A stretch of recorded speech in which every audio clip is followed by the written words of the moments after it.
In the heart of a village where food was a language of love, one young woman spoke in a silent, sorrowful dialect.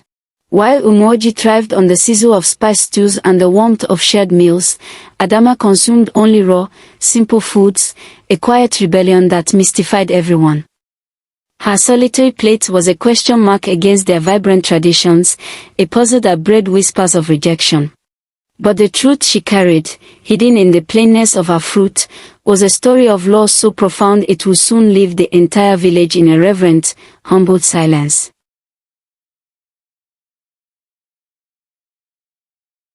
In the heart of the Igbo land, cradled by rolling hills and the watchful eyes of ancient Iroko trees, lay the village of Umoji.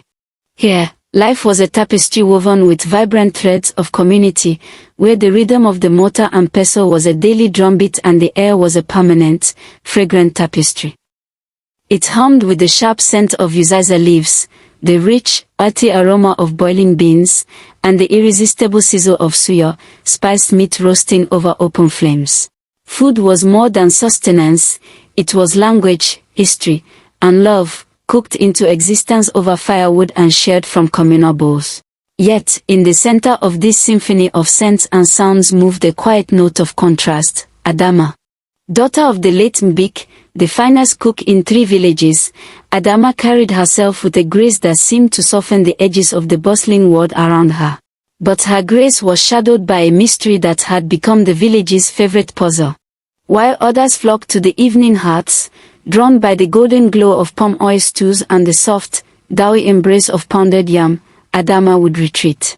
She would sit on a smooth, sun-warmed stone under the broad canopy of the compound's mango tree, a solitary figure against a backdrop of chatter. Her meals were a silent rebellion of color against the village's steaming browns and oranges, slices of crimson watermelon, crisp green cucumbers, chunks of pale coconut flesh, and a small handful of groundnuts. No fire had touched them, no pot had held them. They were consumed in their original, whispering state. The villagers, whose world was defined by transformation, of yam to fufu, of cassava to geri, could not understand this refusal to transform. The whispers coiled through the market like smoke. She thinks our food is beneath her, muttered the yam sellers, eyeing her baskets of raw vegetables. It's that foreign spirit, the older women would cluck, tying their wrappers tighter. She reads those books from the city. Next, she will say our ancestors were wrong. The young men, who once vied for her smile, now watched with confused pity, wondering if her beauty was tied to this strange austerity. Her own family felt the sting most acutely. Her aunties would bring carefully wrapped parcels, still warm or steamed in leaves, a small bowl of flavorful ofensala. "Child, eat," her auntie Neka would plead, voice thick with worry. "You fade away. You dishonor your mother's memory by refusing her craft." At the mention of her mother, Adama's eyes, usually downcast, would lift. They were deep pools of a sorrow so profound it seemed to swallow the light. She would not argue. She would not explain. She would simply shake her head, the movement slow and heavy, as if carrying an invisible weight, and push the cooked food gently away. The silence that followed was louder than any refusal, a barrier built not of pride, but of a pain the village could not yet comprehend. In her quiet consumption of the raw and simple, Adama was speaking a language of laws that no one could decipher, guarding a sacred flame that had nothing to do with the cooking fire. The annual New Yam Festival, the IRIG, was the village's heartbeat made manifest, a thunderous celebration of life, lineage, and the earth's generosity. It was a day when every pot in Umoji sang with abundance, and to not partake was seen as an affront to the gods, the ancestors, and the community itself. As the feast approached, the murmurs about Adama's raw meals grew from a background hum into a chorus of pointed concern and clucking criticism. Her solitary practice was no longer just a curious oddity, it had become a dark speck on the village's brightest day, a silent protest no one could abide. The festival morning dawned bright and loud. The air, thick with the percussion of talking drums and the joyful shouts of children, was layered with a symphony of aromas that seemed to hug the very soil. There were great cauldrons of ofoweri, red and laden with assorted meat, steaming mounds of white fufu, softer than cloud, and whole fish, seasoned and roasted over open pits until their skin crackled. Laughter rang out, a currency of togetherness, as people gathered in colorful ankara prints, their hands ready to dip into shared bowls. Adama moved through the celebration like a ghost of a different season. She had come out of respect, clad in a simple, elegant wrapper, but she carried her calabash of sliced fruits and nuts. She found a quiet spot at the edge of the great gathering, under the shade of a flamboyant tree, a spectator to the communion she could not join. The sidelong glances were no longer curious, but wounded. Her uncle, a man of great belly and laughter, had earlier boomed, "Adama, come. The food is crying for you." His joke had landed heavily, met with strained smiles. It was Elder Obiora who finally gave voice to the weight pressing on the feast.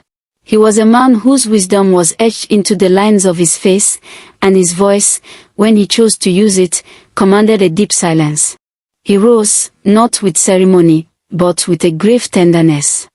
The music faded as he walked toward Adama's solitary seat. The crowd stilled, hundreds of eyes following him. "Adama," he began, his voice a low rumble that carried across the compound. "Daughter of Mbik.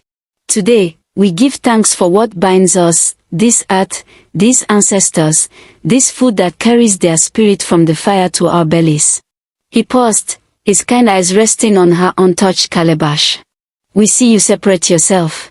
We see you choose the uncooked, the untransformed. Your mother, whose hands could make a yam sing, rests with our fathers. Why, my child, do you turn your back on the food of our hands? Why do you choose only the raw and plain, and leave the feast of your people?"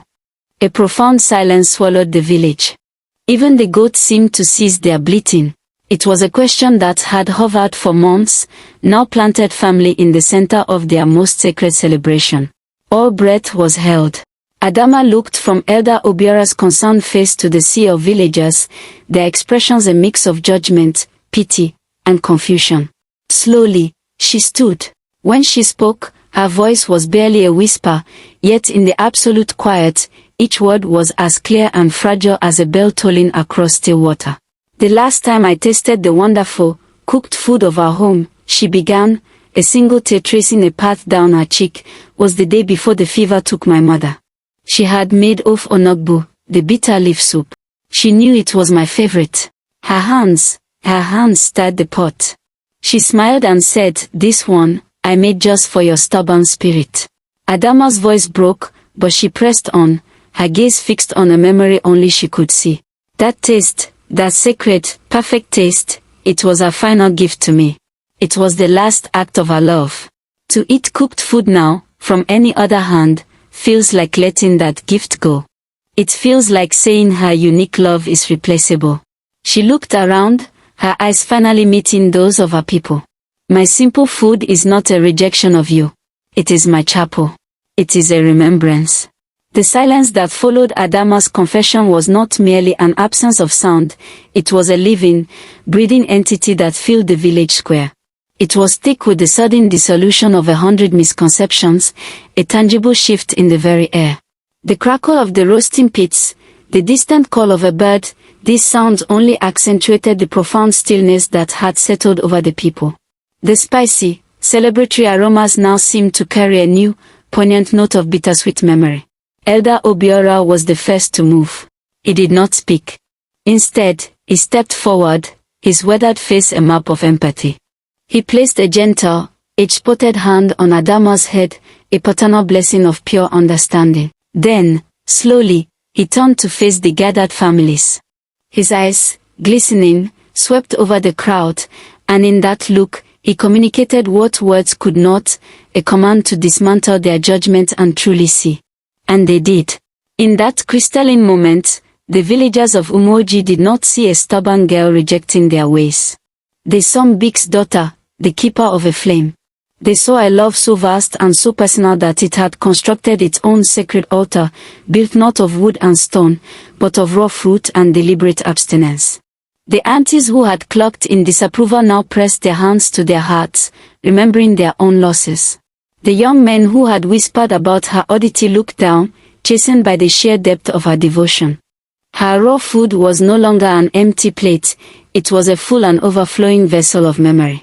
From that day forward, Adama's place in the village transformed. The sideways glances ceased.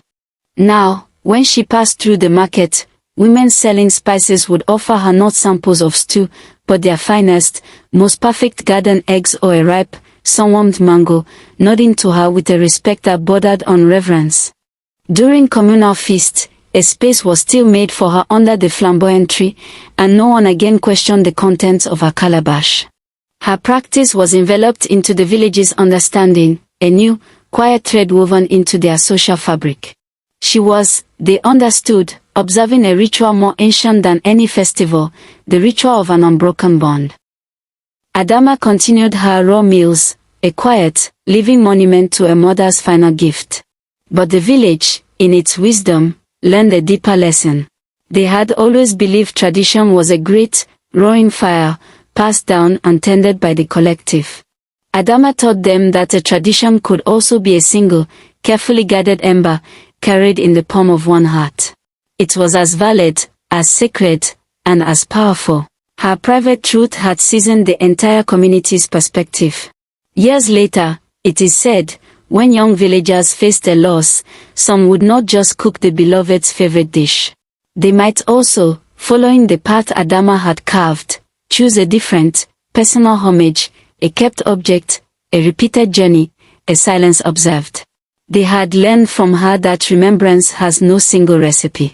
And in teaching them that, Adama, with her simple fruits and boundless love, had performed the most profound act of cooking of all, she had transformed judgment into grace, and solitude into a legacy that fed the very soul of Umoji.